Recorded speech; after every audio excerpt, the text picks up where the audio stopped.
Hello friends! Welcome to my August Plan With Me setup.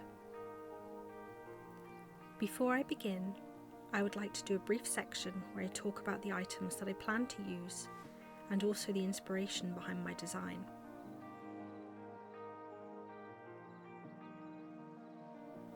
So these gorgeous stickers are from Journalsay. They are PET stickers with an underwater theme. You get 20 stickers in this pack, 2 of each of the designs. They have a gorgeous sparkly overlay with a little bit of a hollow foil outline. When my order arrived, I was immediately inspired to use them. I only plan to use some of the designs, however, as the goldfish and narwhal do not really fit my theme. I'm also not yet sure if I'll use the seaweed or shell stickers, but I 100% plan to use all of these jellyfish. I got this washi sticker roll from Band-Aid on Amazon. I love the versatility and ease of these types of washi rolls. There are 14 different designs and a total of 200 stickers. I really like these shells, but I'm not sure which ones I'll use in my spreads yet, if any. This cute little Wob Effect tin was a gift from a friend. I am using it to store all of the titles and cutouts that I made to use in this month's spreads. It's so cute. I bought some new watercolour brushes, as I'm not sure what I'll need. This Daler Rowney Aquafine palette does come with a brush, but better safe than sorry, right? I ended up buying the 24 colour set. I don't want to have to buy more paints for future spreads, and I felt that this palette had a good colour range. Okay, now that we've seen that and I have a nice hot cup of tea, it's time to begin. My idea this month is to create an underwater world for those beautiful jellyfish stickers to live in. My biggest issue, however, is that I've not really ever used watercolour paints, and I'm not really sure how to go about making my vision a reality. I've decided to just try my best and hope that it comes out well. I'm starting out by mixing up my base colour. I'm a bit timid here and didn't add enough water, but I eventually figured it out. Sort of. In case anyone is interested, the colour that I used is number 112. It is the lightest shade of blue in this particular palette and a perfect base shade.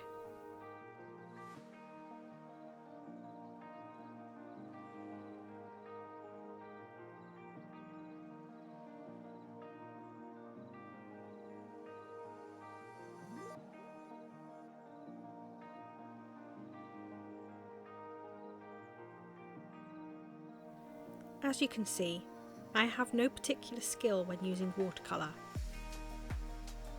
My method here consists of spreading the paint around to cover the page and leaving a rough border for a little bit of texture. The process took a lot longer than I'd anticipated, but it was oddly calming. I quickly figured out that if I accidentally created a line of paint that was too dark, that it was relatively easy to smooth it back out using just water. Overall, I enjoyed the process of painting, and it was nice to try something new out in my journal. It is definitely good to try out new art mediums sometimes. They don't always work out, but you may surprise yourself. I myself was pleasantly surprised by how enjoyable I found it to make this month's spreads.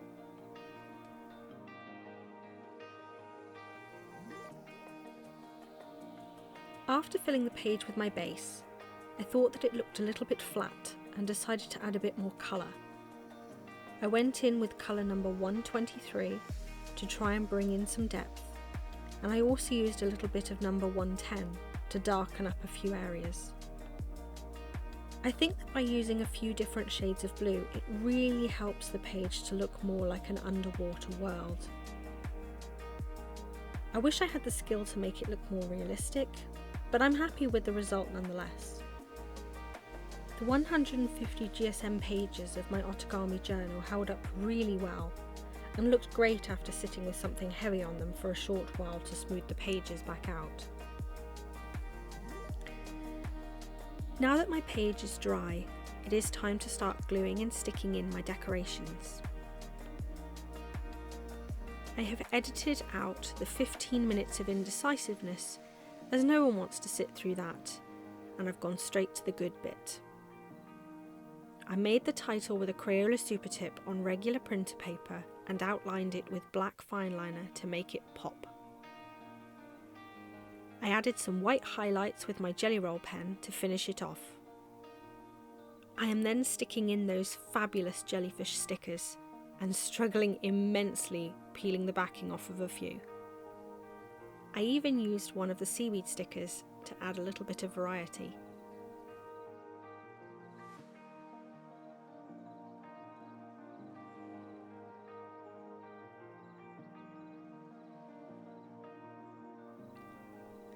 I peeled one of each design from the Band-Aid roll so that I had them to hand for ease.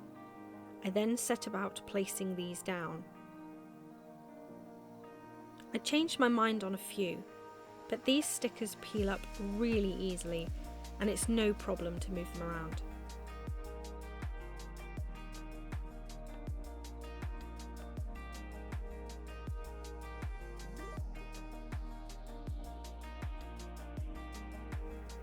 I was really happy with the layout, but felt that the page was missing something.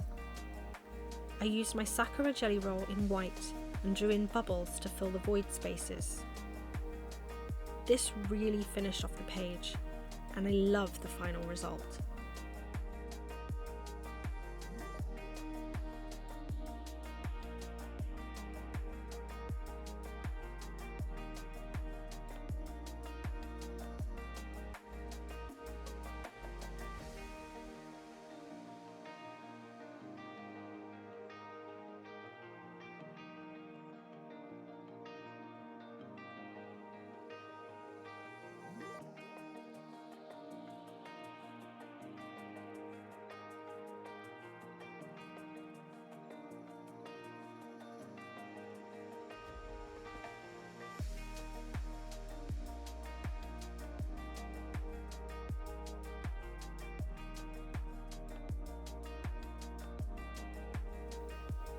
Okay, so now we're starting on my calendar spread.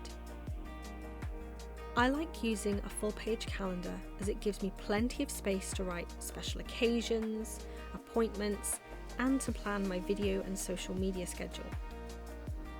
I'm going back in with my base colour, and I was originally planning on only painting certain areas, but I thought it looked a little bit strange, so I went back in and made sure that the calendar was outlined fully in watercolour. I darkened up some areas for depth. Check me out, acting like I know what I'm talking about. Anywho, once the page was dry, I used a dark blue Crayola super tip to draw the lines. I did this freehand as I didn't want it to look too rigid.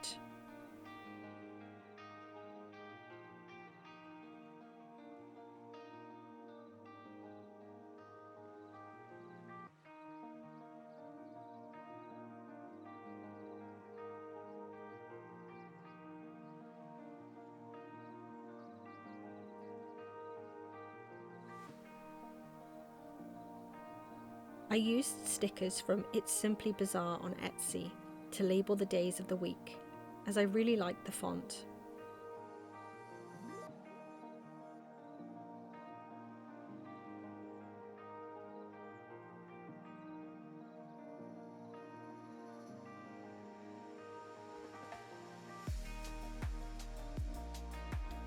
Now I'm adding some decoration.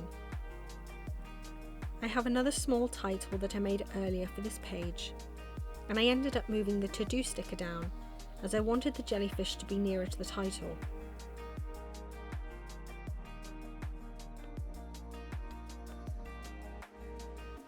used some more of the Band-Aid stickers to fill in the blank spaces and to add a touch of colour. I also added more bubbles with my Sakura jelly roll, as it really does finish the design nicely.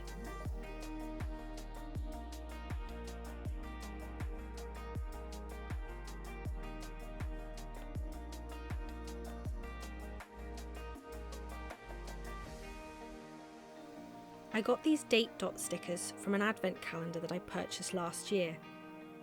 The shop no longer exists, unfortunately.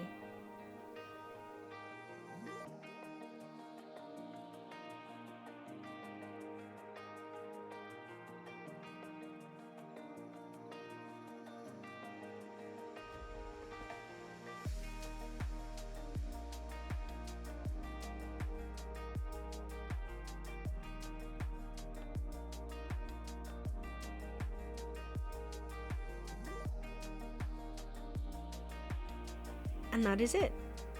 My calendar spread for August. I am so happy with how it turned out.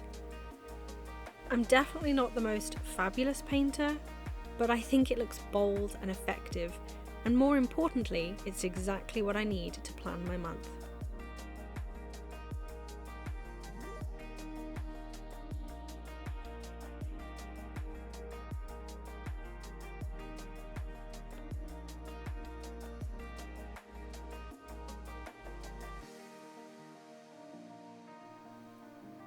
Now I'm working on my mood tracker.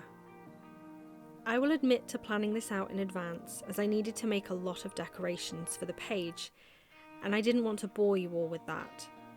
I once again painted the whole page, darkening it up where necessary. I decided to paint the next page at the same time, as I needed to give the left page time to dry. I hadn't planned to paint more, but it was the logical choice. You can really see the difference in colours of before I start mixing in darker colours versus just the base colour. I printed these two calendars out using my faux memo printer. I'm only tracking 2 habits this month: reading and not spending. I may add more in future spreads, but these are the 2 I am most curious about at the moment. Time to add in the decorations again. I'm gluing down my pre-made title first, and after that you can see me gluing in some shells. I drew each of these once and traced them until I had enough. I outlined them with my black Sakura Pigma Micron pen and fussy cut around them. This took a good hour to do, so I'm glad that I prepped these before sitting down to film. I glued each of the shells onto the page randomly. I hadn't realised until I'd packed everything away that I hadn't stuck in the circles with my colour selection, but you'll see them on my page overview. I stuck down my habit tracker title, covering myself with glue in the process, and stuck down my 2 calendars. I always struggle to take the backing papers off of stickers, which sucks because I love using them. I honestly don't know why I have such a hard time. Is anybody else like me with this? Even though I'm tracking a no spend in my habits, I'm including a purchase tracker. There are certain medications or gifts that I need to buy, and having a tracker helps me to stay on top of things. I use the same Crayola marker that I used on my calendar to outline my table. I have a row for the item name, where it's from, the cost, if it's been dispatched, and then for when it's arrived. I used a lighter Crayola pen to fill in the top row, and then I cut down a jellyfish sticker as I wanted to bring the theme onto this page. I then went back in to add more bubbles in the gaps. I ended up going back and adding the numbers 1 through 31 next to the shells, as I wanted to know in the future which day had been what. I used a simple blue gel pen to do this. I used my Tombow Dual brush pen in the colour 451 to add alternate lines to my table. I felt that it looked a bit too bare before, and that this was just the pop of colour it required. I really like how these pages turned out, so let's take a closer look at them.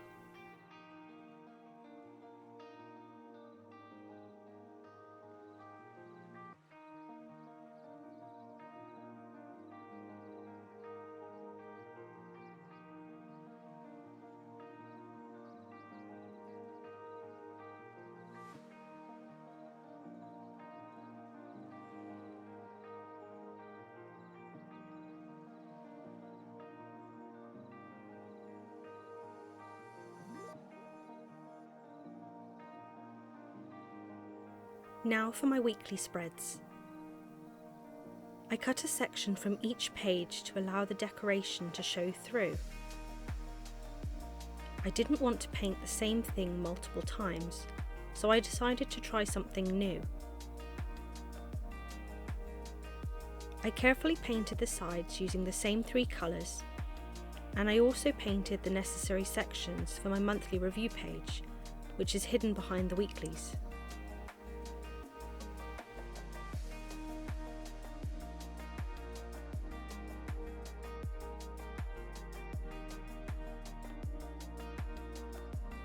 Once they were dry, I chose a lovely sea green washi tape to sharpen up the edges.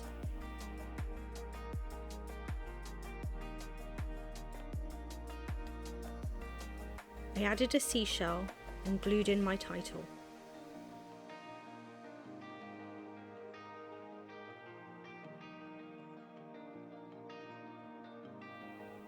I then set about deciding on the placement of my jellyfish and sticking them in.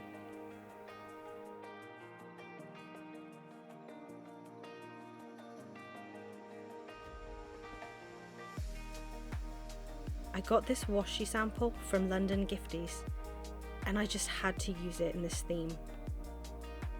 It is so beautiful.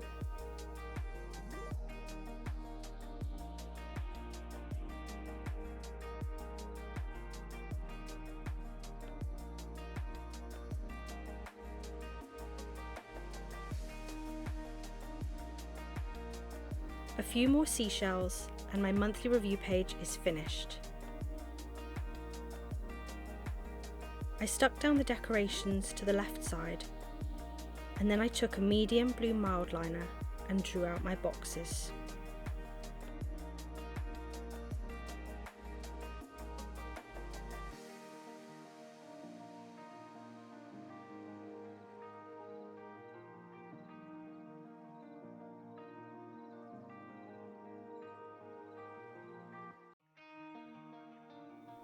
I went back with my white jelly roll and added in the bubbles, and then added a few of the seashells, as I didn't like how sparse it was looking.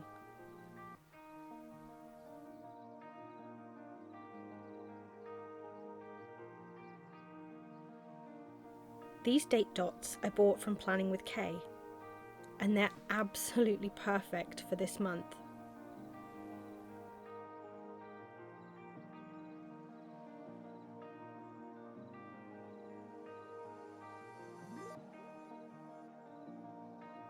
Using the same mild liner, I drew a line next to each number, and then I went back and wrote the days of the week over the top. It's simple, but I think it's effective.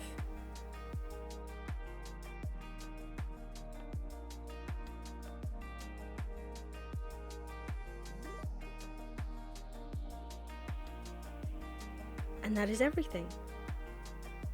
I really hope that you enjoyed this Plan With Me video. If you did, please consider liking the video and maybe hit the subscribe button too.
Thank you for watching and happy planning. Bye!